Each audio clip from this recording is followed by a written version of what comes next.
right. Hello, everybody, and welcome to a new Monday and probably one of the biggest news events weeks that we've seen in quite some time. I'm pretty pumped for this week because we can already see a lot of volatility coming into the markets. We've got a lot to discuss. We'll begin with some S&P 500 thought processes, get into some macro information, I think, moving forward about how the retail consumer is feeling about this market right now. And then we'll talk about obviously our thought process moving forward should certain things happen this week. There's a lot to discuss. We've got the FOMC, we've got non-farm payrolls, and of course we have earnings week with some big trifectas out there. We've got Amazon, Apple, and all others. Do remember to have an economic calendar. You always need to have one of these.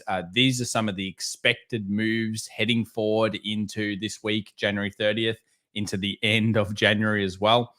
And yeah, it starts on Tuesday with AMD, Snap, big ones there. Then we get the metaverse. Then we get Amazon and, of course, Apple and Google, Starbucks in there as well. So some expected volatile moves, 10% up and down for Meta. Amazon sitting at around 8% plus expectation based on options. And I think all of these things will really drive through to give us a bit of an idea of what the market truly wants to do next. Another thing is, here's a different version of it. I do actually prefer having the implied volatility moves because that gives you those options expectations. 68% of the time, the market will remain in between the boundaries, but basically 10% is the implied move. I mean, the options tell us a lot about markets and who's going to be more correct, your thought process or the mathematical calculation. I would go with the calculation in general. But look, hey, you might be a genius and smarter than that. When you can line them up with technical analysis, that's going to be a key thing. Let's have a quick talk about fear and greed index. We see 69 here on the greed. So it's getting up there with the extreme greed. Just a month ago, we had, fear. Then we had extreme fear, obviously, a while ago around this similar time. But yeah, this is how oscillators change. Everything does happen, and there's usually big mixtures going through. Do remember to follow us. Links in the chat. If you have a look, description down below or on the right-hand side. Been focusing on a few things over the weekend, which we'll go through right now. But let's say a big thank you to everyone that's joining us here today. There's already 500 of you. Smash the like button if you enjoy the content. We've got Jeff, Louisa, Gary, Deborah, Jabba, Dave, Rob C, Aussie Cobber, Randomness, quite a few. There's so many more coming through, but great to have you here for the Monday morning. So, yeah, I thought this was a funny flashback to the past. I saw someone share, hilarious, really. September 26, 2007, U.S. economy on track for soft landing, says the Dallas Fed. Yeah, well, we all know how that worked out. It's funny how the inflation was transitory and then it wasn't. And now we're soft landing, and will we be? I probably believe that the Fed doesn't want the market to be too much more bullish than it is right now. So I would expect to see the Fed come out with some fairly heavy-handed, hopefully some wording around saying that interest rates are needing to go up and all of those types of things. Now, I posted this, and it's an interesting one on used cars. Now, I've actually seen a massive shift over the last 2 weeks, if you can believe it, in watches and cars, which I actually watch quite a lot just because I'm interested in seeing where they're at. We've actually seen a rise in both cars and watch prices, secondhand dealerships, this is, over the last 2 weeks, directly in line with Bitcoin and the resurgence of tech. So you can really see how reliant these types of markets are, or the perceptions are, to retail traders with Bitcoin and tech. When those things are running, both of these increase. In fact, some of the watches I've seen have actually increased around $4,000 to $5,000 and are selling from where they were January, December of last year. Now, does that mean that the dip's over? Well, it all just depends on the stock market. If you start to see stock market declines, obviously the prices are probably set to drop more. This basically shows you here the amount of people that cannot afford to pay their car back in this case, and it's rising back to all-time highs, which we've seen back over here in the mid kind of 90s, and we've obviously seen before the whole pandemic crash. Is this something to be concerned about? Well, I think it shows you that people are living on credit cards, and it's the same as the credit card stats. We're seeing it come across the board. Now, I mentioned that we would get into the US 500, so let's do it. Let's have a look here at what we've got going on today. So, first up, we sold off on the Friday session. We obviously sold just below 4,100, sold off, got through this little box area here. Now, when I box areas, usually what I expect is, for anyone that doesn't understand supply demand out there, basically we have some form of orders being entered into the system. Those orders led to, of course, an increase in price. This is the technical manifestation of those orders. When the market comes back to those levels, you're looking for reactions. In this case, we got no reaction, just basically fell straight through it. And then it goes to the secondary zone, which I've got blocked down here.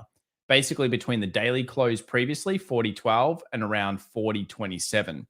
And we entered into this area and we actually got a little bullish reaction. Remember, the close was about 40.70 on the SPX last Friday, and we're currently trading at 40.33. So what does that do? I'm going to ask the chat. What's opened up in terms of between the close and the open? Most of you will know this out there, I'm sure. Notary S says, my goodness, the Hong Kong Stock Exchange was brutal. And Gary says, I just bought a new car. What was better to buy a new car recently than it was a little while ago? That's for sure. KF says, is it me or is the screen blurry? I don't know. We'll ask everybody out there. And Alex T said, haha, someone stole my Omega watch in 2019, was worth 2K. In 2021, it was worth 3.5K. Sold my Muga Moon watch in 2020 for 4K, was selling for 20. Yeah, that's true, Alex. That's a good watch, the Speedy. Love the Speedy. A few people, the blurry meme is back, guys. So yeah, basically we have the gap fill. Of course, that means that we have that potential of what's been currently happening. Well, dips have been ripped. Have we broken through anything significant? We broke through this little level. We haven't gotten through here, nor have we gotten through the big zones we'll be discussing. But I would set alerts for quite a few things this week. Let's first up look at ES. And what I want to do is I want to take a volume profile from the low to the high. And what you're going to notice is if we take that volume profile here, we basically start to get a bit of information about what's going on. Oops. This is the low I want to take. There we go. So we get the low over here. It's on a bit too small. That's the current rally. And we go from the low point all the way to the high point. What that gives us is it gives us an idea on the most traded volume range throughout all of this and where the market has been coming back to historically to build positions. And you'll notice that it's right around where the current market's starting to rally off.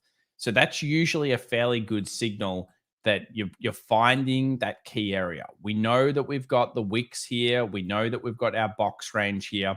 So if buyers are going to recommit early in the session, they're probably going to want to recommit around this zone. We've actually seen the start of that recommitment on the smaller time frames. Effectively, small little low, high, lower low, and a little higher high that's coming through here. I would actually like it to take out this high. So we'll just set a little alert there.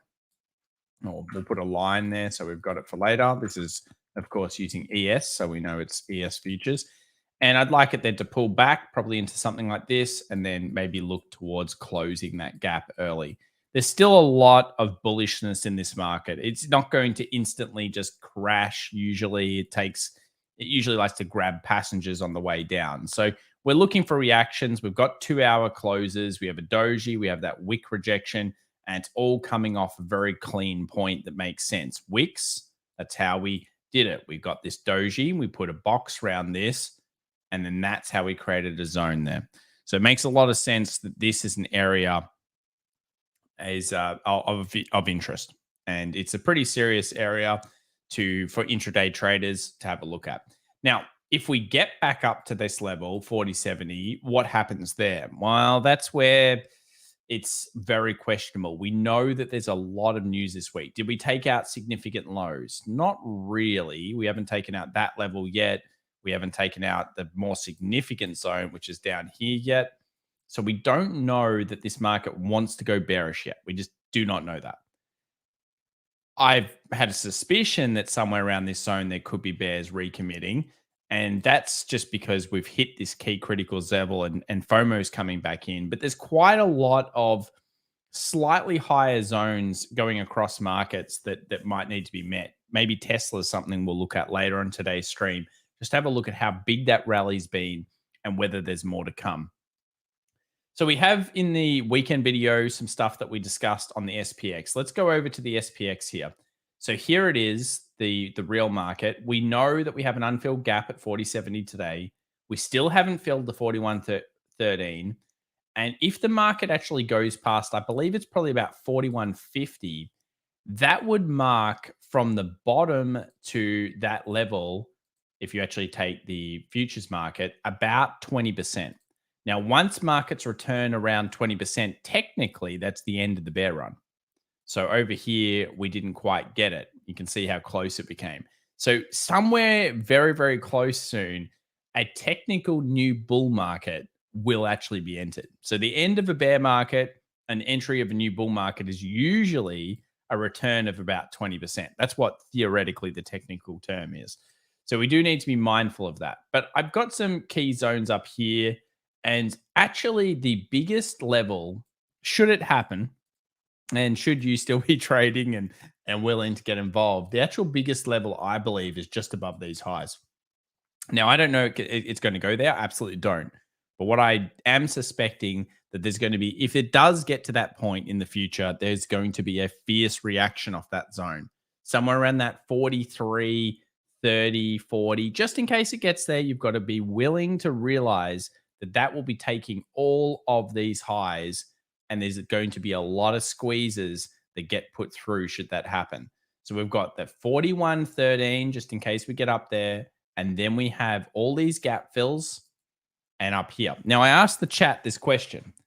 If you're thinking of being bearish, let's just say you are, but you're not 100% sure that that's the zone or that it's going to turn because you haven't waited for the actual confirmation. That is, you haven't reacted. You're kind of just saying, this is the level, I put the line in the sand.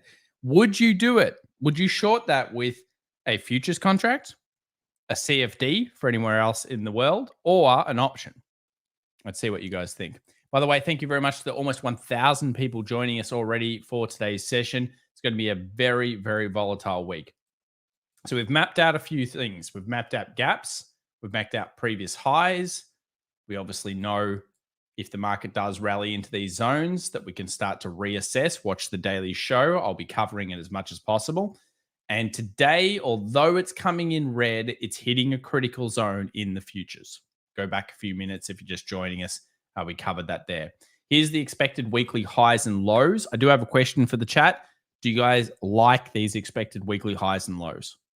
I've been putting them in the daily show. You're the direct reaction to that. I think they're super essential. I've included them now. I've done the calcs for them so we can have them here. This is something I used to pull out of Bloomberg terminal. So it's good to have. And what it does is, remember, it tells you that 68% of the time markets will trap that price. So that's actually a fairly decent stat. And although it's a wide range, it helps giving you extreme points to potentially take profits at or to look for reactions if they line up with your technicals. If they line up. Yep. Okay. You guys like that? That's good. And everybody said option to the other one. Absolutely. We've got a person called Jesus in the room. Thank you for joining us, Jesus. So CFD, I live in Sweden. Well, that's probably true. I think if I'm right in thinking this, Germany is like a terrible place to trade options. Like, we don't know how lucky we are when it comes to being able to actually trade options in some countries. You literally cannot do it in Germany. It's like insane. The taxation is mad. I don't understand what they're doing. But yeah, it's there. Boomer Dave coming in with $5. Boomer Dave says $5. Apparently they're changing the way they calculate inflation. Yeah, I heard that. Using 1 year of data instead of 2. If true inflation will no longer be a problem. Sounds huge, no? Well, I think that changing the way that you use inflation or you calculate inflation doesn't really get rid of a problem. It just allows them to narrate the issue in the news a little bit differently. I mean, ultimately, when we're looking at economic data, or we're looking at anything. We're just looking at the precursor to some bad issue or good issue. So even if you try to hide it and you say, oh, now it looks different, it's still there.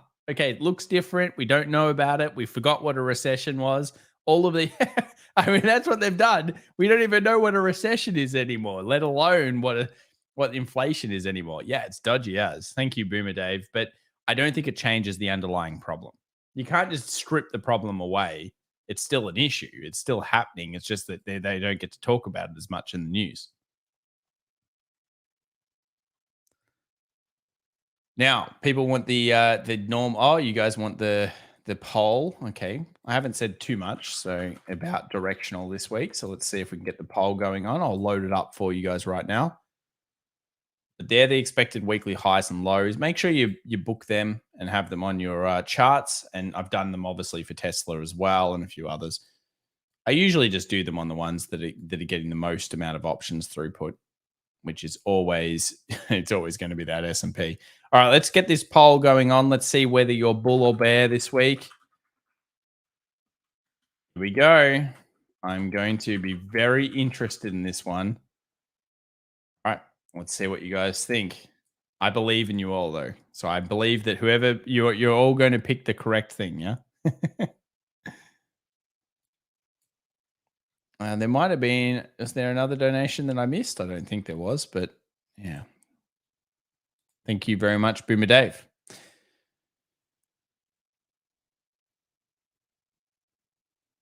Bear, the Fed will likely kill the rally, says Giles. It's possible. It's possible. But we know that we find ourselves at a pretty decent little bullish area in the session in terms of the pre-open. And I think that's going to be fairly important to have a look at. Check out DXY, the US dollar. Oh, this chart doesn't get any better. I mean, it just looks gross, doesn't it?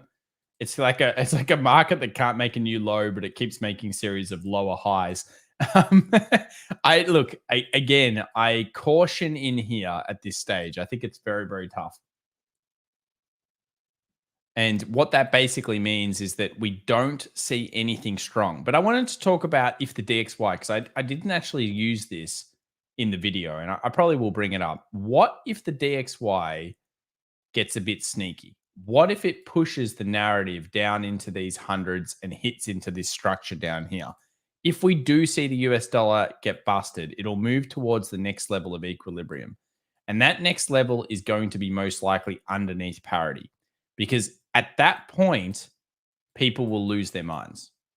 The end of the US dollar, people will say all sorts of craziness like that. So we do need to be prepared that if we make a new low, I would think we shoot through, as in that we go through the 100 and we actually end up somewhere in these structures in here.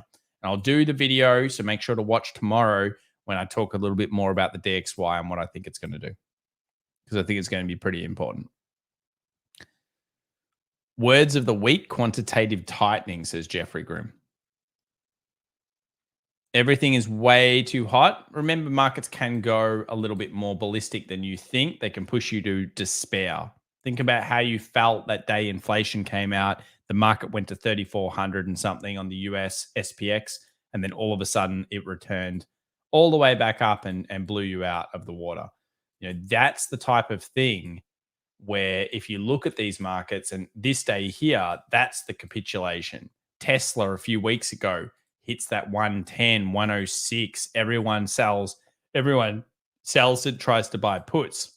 Now, at that point, we saw the market rally massively. It took a low again, freaked everybody out, took out all the stop losses for everyone that was trying to buy it and pressured them. And right now, look, this thing's absolutely on a bullet train, but it's probably not, I don't know if it's completely done yet. Like it's still got bullish intentions. You know, there's still a little bit of action potentially, and I wouldn't get involved in it. Don't get me wrong. At this point, it went past my expectations. But up here, you can see I've got these highs. I've got this area in here. I'm watching very closely, because if you take something like, again, we'll just use this indicator for today. We'll just use this as an example. If we take the whole run down, in terms of where we've been trading and or actually everything in this range, you can start to see when it's some of those levels that I was talking about. And from the run itself, like in here, you can start to see it's gone over it. So I think in here somewhere, if you take the volume through this point in here, you start to get these kind of levels of volume area highs sitting through that 180 to that one kind of 90 zone. I believe that somewhere in here is actually where the target is for Tesla. And if it takes these highs, you can see I've got alerts for it to acknowledge that that's going to be a super critical zone. So it's always worthwhile pulling that. Let's see how everybody's going. Whoa, Bears 72%. Now, I will say with polls, whatever the market's doing at the start of the week into the Monday open tends to absolutely win. But I'm surprised 72% of people are bearish. That's pretty high. Quill Owl, $10. Thank you very much, Quill Owl, with the sand timer. Says hi. Hello. Thank you for the support, Quill Owl. Always good to have you in the chat. Dangerous to short Tesla? Yeah, for sure. It's a very dangerous short, but again, it's like saying it's a dangerous buy as well when it's down in these levels down here. You have to pick your levels, but if you're going to short, how do you do it? Well, you can only short it with an option, and you have to be willing to lose it all, because that's the nature of your risk management in these kind of situations. How much time do you give it? That's going to be the key. And it's just a very interesting level. Would I buy it here? Again, no, I wouldn't. Would I sell it here? Not yet. I wouldn't do either. But it's getting closer to those critical zones. And it's one of the stocks I'm certainly watching, because I think that it will hit potentially critical zones if the S&P 500 is critical at the same time. I think they'll correlate pretty well with each other. Rocky Tillman says SPY broke over the 200-day MA before 50-day MA broke the 200. That's a false rally. And Rich Buddy says Tesla can go up or down 100 at any moment. It's a gamble. I think it actually is less of a gamble when you think about who's trading it, and it's retail traders. So if you think of it more as like a AMC or a GME or one of those types of things, it's you have to trade extreme fear or extreme greed.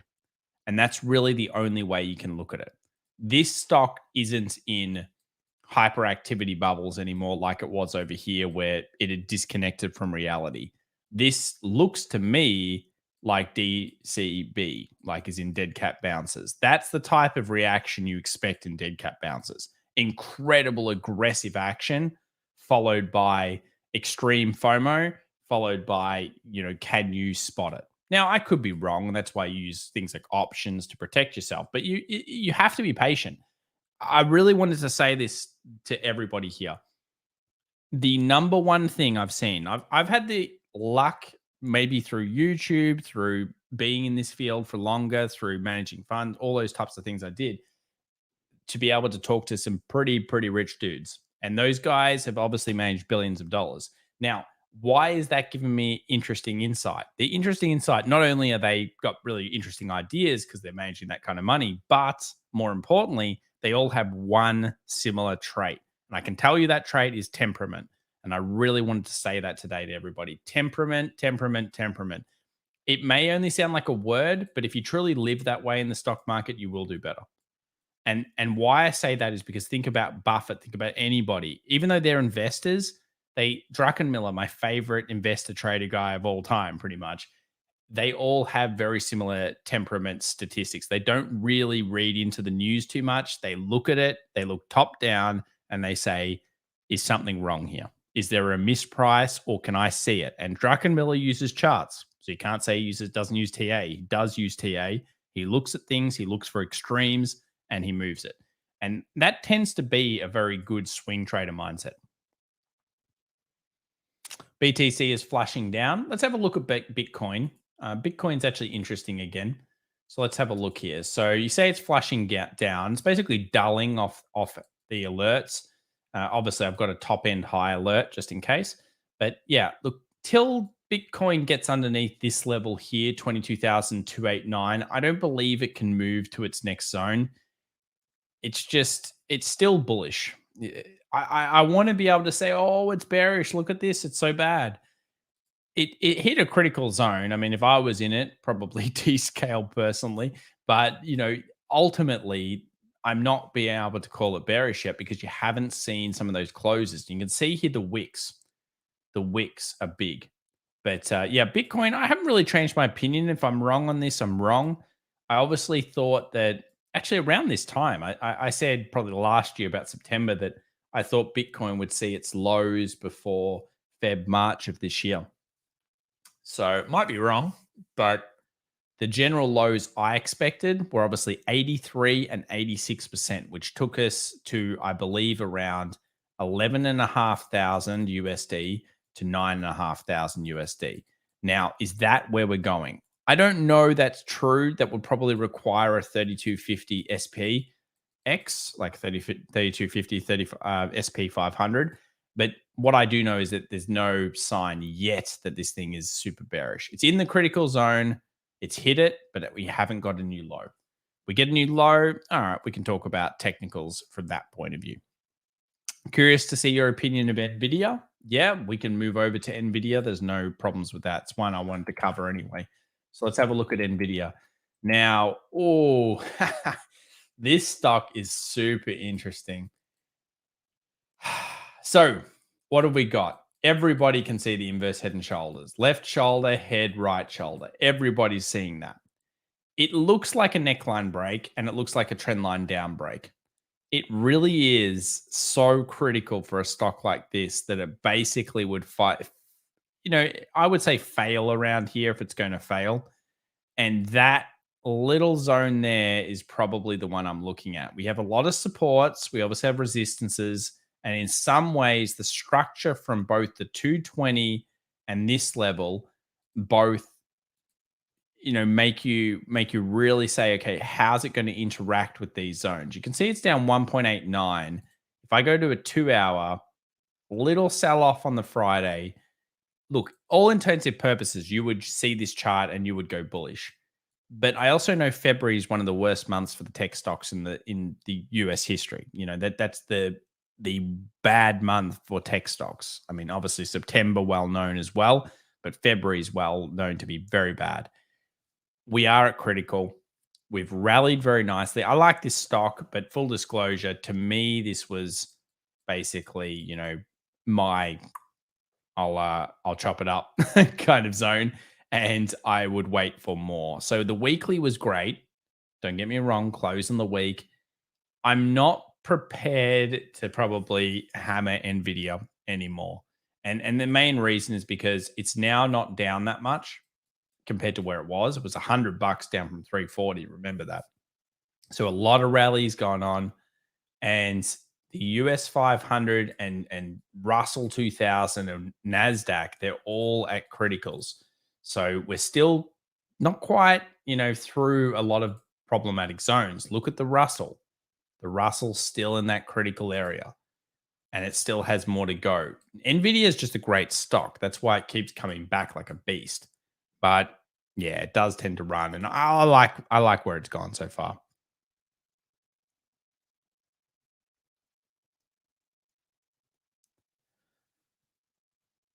Clueless says, I watched a scalper hit 95% of his trades over 3 years. He don't need temperament. Temperament is for traders that can barely hit 50%.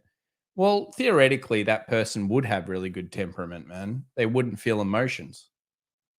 So they would have a methodical system that they replicate, and they basically have incredible ability to control their emotions. So in general, yes, they would have temperament. Well, I'm sure they don't sit there getting hyped and then get sad and then get hyped again.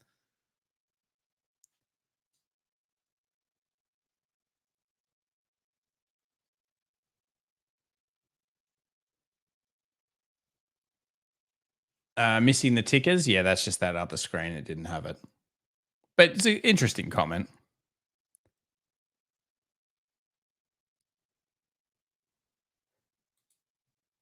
Logan Schmick says, keep away from video card miners are selling at 80% down. But if you did look at NVIDIA,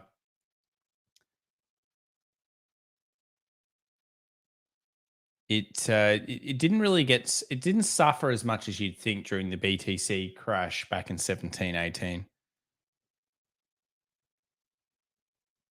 Tim Jones says this setup doesn't play out with Fed week. I'd stay away. Yeah, look, I agree. There's something sniffing bad about Nvidia. Look, I just think it took a high. It's very cleanly inverse head and shoulders. I've seen quite a few people sharing that chart.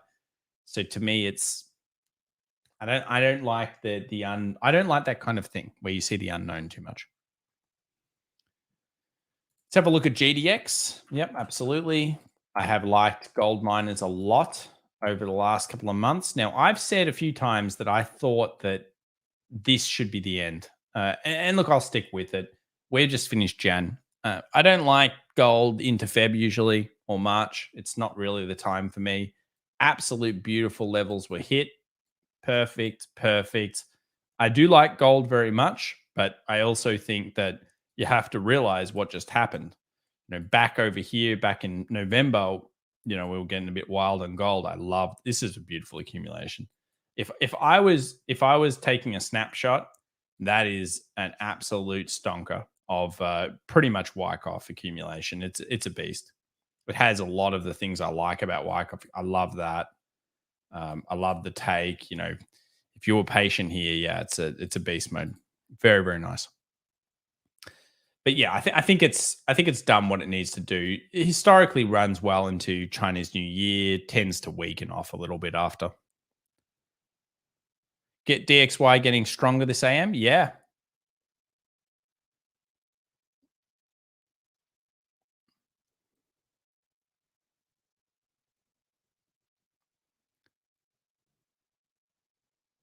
Temperament keeps you in the game long term. If you feel the need to be 100% in the markets at all times, then buy shares.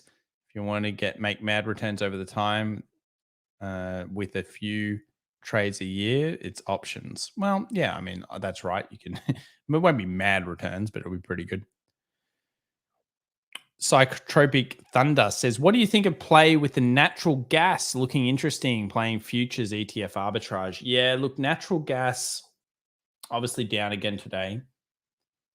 I like the idea of approaching natural gas, obviously, because it's capitulating. This is a fearful trade. I want it here. Could be wrong, but that's where this somewhere in here, I think, is where we start to build. Do remember, capitulation generally has at least a few, when it bottoms or it tops, you generally see a fairly similar style of scenario like that, like what we saw in Tesla when it bottomed in that 106. So you've got to be very, very careful about trying to pick this. So many people message me here and I feel bad for them. They're caught in the Widowmaker and it's just slaughtering right now. And this is a brutal chart, at the same time as we're seeing stocks going up. There's some poor person in natural gas getting ripped. And, it may take a little while to get back up here. Natural gas is well known for this. Before you ever trade an instrument, I'm always going to say the same thing. Go back and have a look at its history. Natural gas is well known to do big booms and big busts. I mean, look at this. Bang, takes off like pretty much 80-90% of the move, then rallies, then dumps, then rallies, then dumps. It's very scary. The way usually to play natural gas is generally the stocks that have it, that are building through. Good morning, Donkin Dave. Good to have you here. Samuel says, I'm the guy getting ripped in natural gas. I'm sorry to hear that, Samuel. But yes, it is. Look, the problem is trying to find bases in these capitulations. Generally speaking, they will base off they'll either base off with mass accumulations, Wyckoff style. They'll base off with some kind of low take, which you'll be able to see on here. You won't get the low, but you'll get the switch. And then, the other one is you've just got to effectively, usually they're the two mains that you see with this type of capitulation. There are three ways that things end, but the other one is just like this brutal pickup, dead cat bounce with a brutal sell off again, and then they bounce like that. So you've just got to be very careful. Trying to pick this thing's bottom is not going to be easy. Picking bottoms is actually a pretty scary game. Can you take a look at Zoom? Yeah, I can. I heard a lot of people mentioning this. Is it because it hasn't repicked back up? Ah, this crap stock. Yes. Well, at least I hated on it consistently for a long enough period. This Roku, I can't remember what else I hated. PLTR and that stupid Piton. I hate all those stocks equally. Yeah, look, look. I mean, the market obviously sees it as not being very unique, does it? I don't know. We have to look at it from a TA perspective because if I was the company, I'd never buy it. Let's have a look here. And how would we assess this? So I know why everyone's discussing this. They believe it should have run more because the other hype stocks have run more. Well, it's not. The market's generally not wrong. Did it break a little downward trend there? Yes. Is that possibly going through the highs? I mean, maybe. You're probably stretching at it. Let's have a look at the volume. You want to use volume a bit when you're trying to find these bases. No real pickup in volume, so you won't get much knowledge off of that. Weekly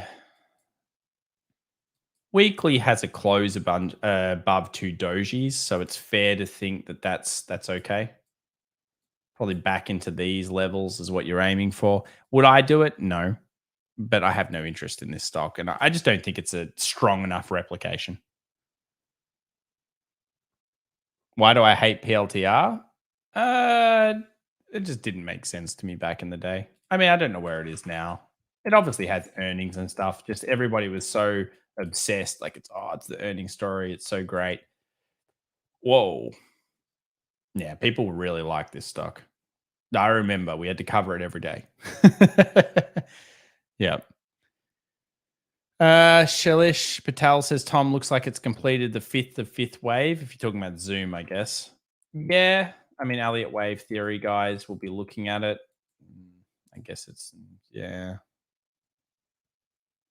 Kind of like that. Yeah. Something.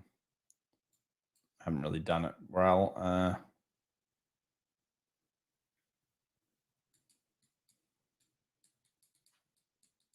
Yeah, I guess it's fifth waved.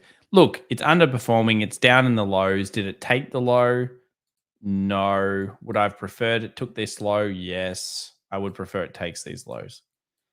Tell you what, I'll set an alert for it. I'll come back to Zoom in the future. Again, we could say it's completed. We don't know that yet. And it just doesn't give me enough information yet from saying, oh, I know what that pattern's going to do. You got to think about where's your edge, find your replication, go from there.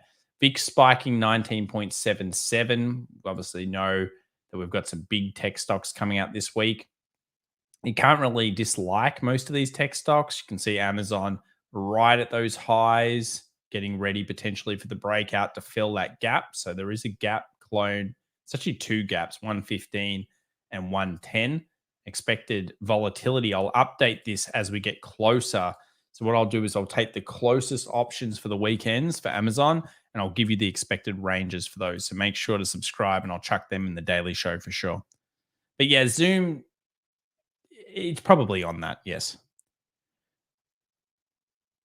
2 TES2, $4.99. LCID going to squeeze again, black or red. Is that another one of my PLTR stocks? No, this one has even less. Wow, that's a mass squeeze. Yeah, I didn't even know it squeezed that much. Yeah, big squeeze. Big squeeze. LCID. Is it going to squeeze again? Geez, probably not. How much did it drop in one day? How much did it drop in those 2 hours? 20, 30%. That's a big squeeze. I usually like to see a couple of squeeze days and then a big dump, and that becomes very clear. So I guess it was kind of doing its thing. Then it just goes absolutely hyperbolic squeeze. I would have liked to see it squeeze, squeeze, squeeze, dump. Then I can tell you what it does because it's a fairly replicable pattern. This took the highs, it's a mass squeeze. it dropped enough to think that it's going to recover and then drop again, something like that. But I can't tell you because I'd have to look underneath the hood. Big move though. Percentage wise, you're talking 86% in basically a session. So that was a huge move. I usually jump on things like, if you want to cover these types of things, you just got to get social up. You got to get on stock twits and other things like that. It's really your only choice because you have to see where the message volume is going up. Really, it comes down to message volume, a lot of these squeezes, because I'm assuming this is retailers going at it. Rocky Tillman says it's squeezed due to reports Saudis may buy them out. Squeezes over. Okay, there you go. Thank you very much. Orion says PLTR to the moon, Tom. Eventually I'll show you. Hey, this price is better than where it was. When I hated it, it was at $30 and $20. I believe it is less now. There you go. Saudi buyout. Yeah. Careful. Please. Well, I don't even like getting involved in these, but protect. I don't like it. There we go. Rumored buyout. No deal. That's what we do to that chart. We get rid of that. Quick smart, just in case. I've seen quite a few buyouts. These are more official buyouts, by the way. And the stock gets, I always have like a bit of a rule. Sometimes you get a buyout, and the stock gets within, let's say, 2 to 3% or 2% of the buyout. What do you do? So remember, it's a buyout that happens in the future. You get to 2% of the buyout. What are you going to do? Are you going to hold the stock? Are you going to sell the stock? Is it worth it? Let's see what you guys think. All right, we've got just under 20 minutes left for the market to open. We've found ourselves with the US 500 basically at a little miniature support here coming into today. We had the ES up before, which is, where was my ES? Here's my ES. And it found a little rally. It looks like a few minutes ago, someone sent me a message. It did do a little pullback after going through. It could fill the gap to 40.70 from here. So basically markets maybe underneath here early. If it does come down, see the reaction off that zone, and 40.70 is where the gap fills. Let's see what people think of within 2%. Most people are saying sell.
Oh, wow. We might have actually reconnected.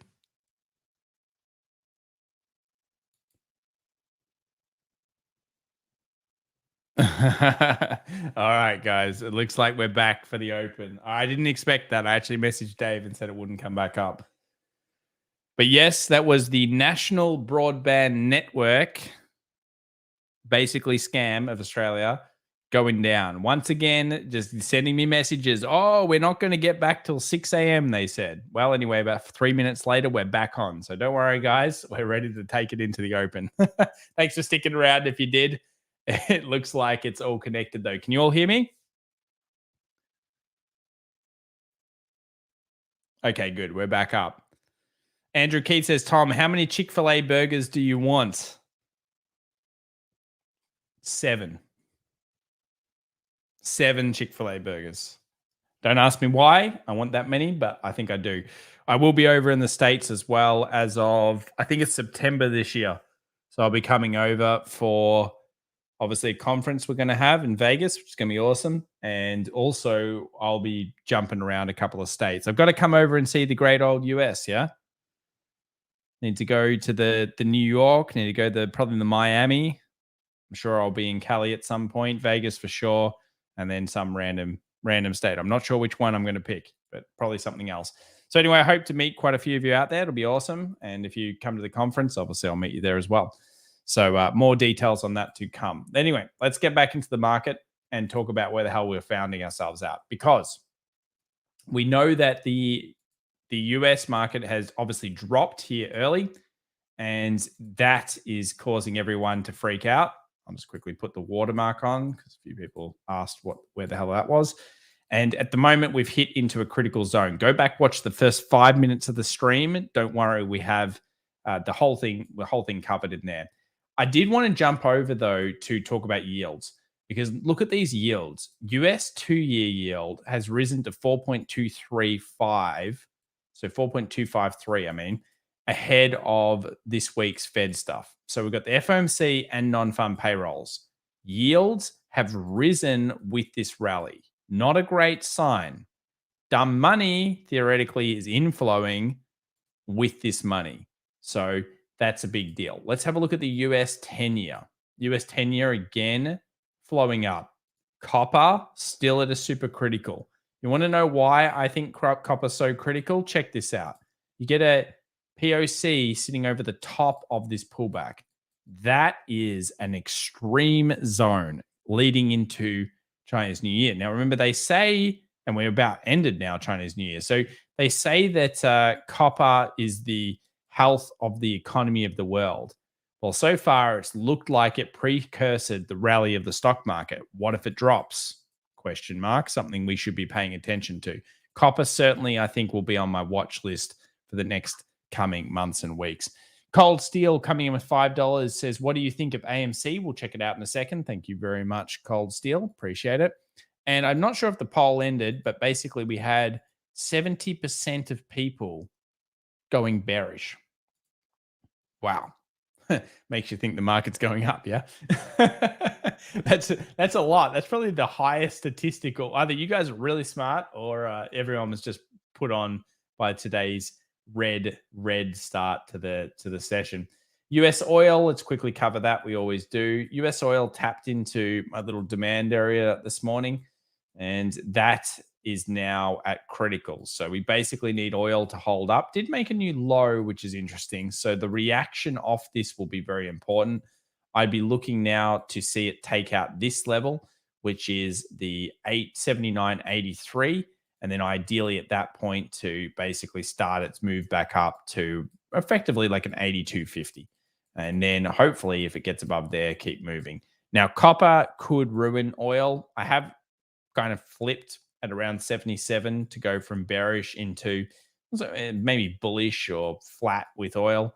And I would like to see these levels get cleared, because if that happens, then we can move towards these zones here. At the moment, oil at super critical into today's session. So will it end up dumping down and hitting the 65 in the end? Oh, well, I don't guess I have it anymore, so I don't know. But yeah, this level here is super critical. You can see it.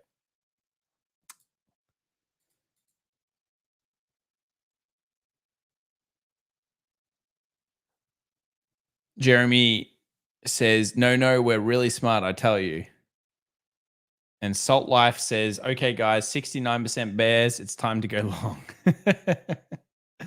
Yeah, well, all those things are there. 8 minutes till the open. What else do we see going on? In critical zones, not willing to call this super bearish just yet or anything. Gold.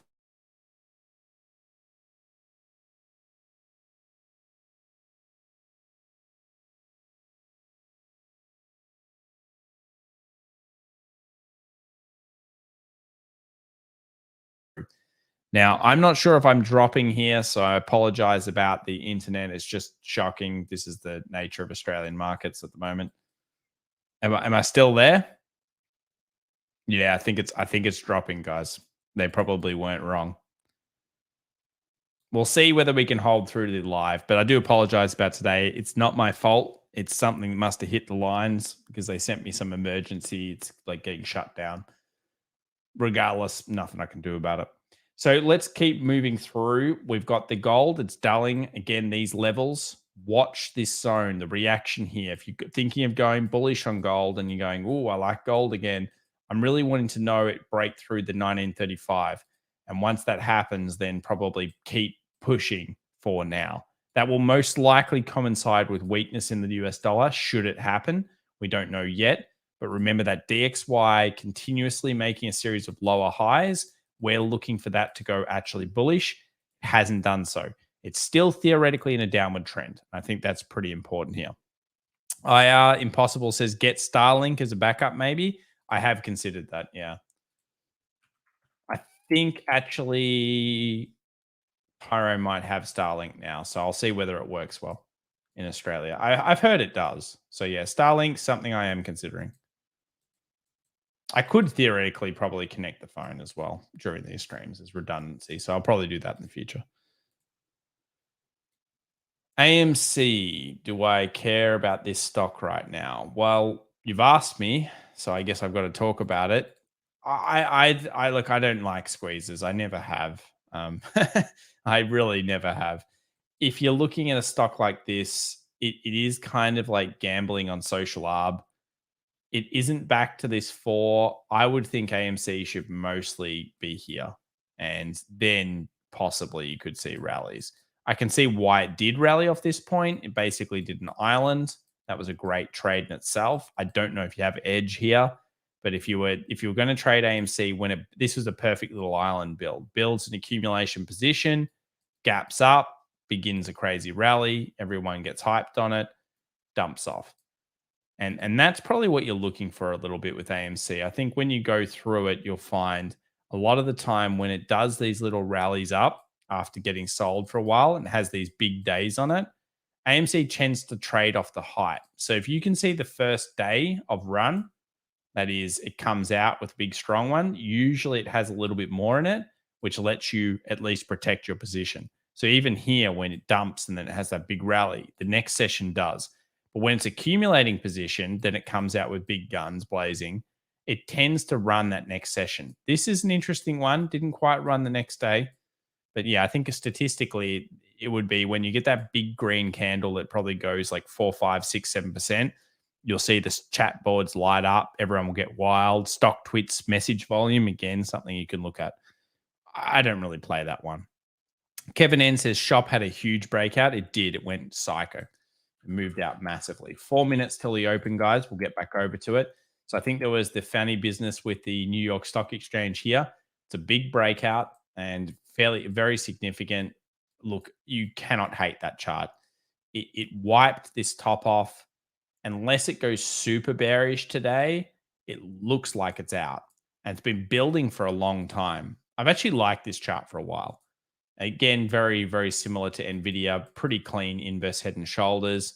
And, the thing with Shop, just like others, except for this one's nowhere near up as much. If you actually proof it, it proofs really well into these 76s. So if the rallies are truly on, these are some levels that people will be targeting. And this one hasn't rallied like the others. I mean, it's rallied off the base, sure. And this was back in October, but really in January, it hasn't done insane numbers. It's done big percentage, but not insane percentage. 43%, but it's coming off a base where if you look at where it was in history, it was a lot higher.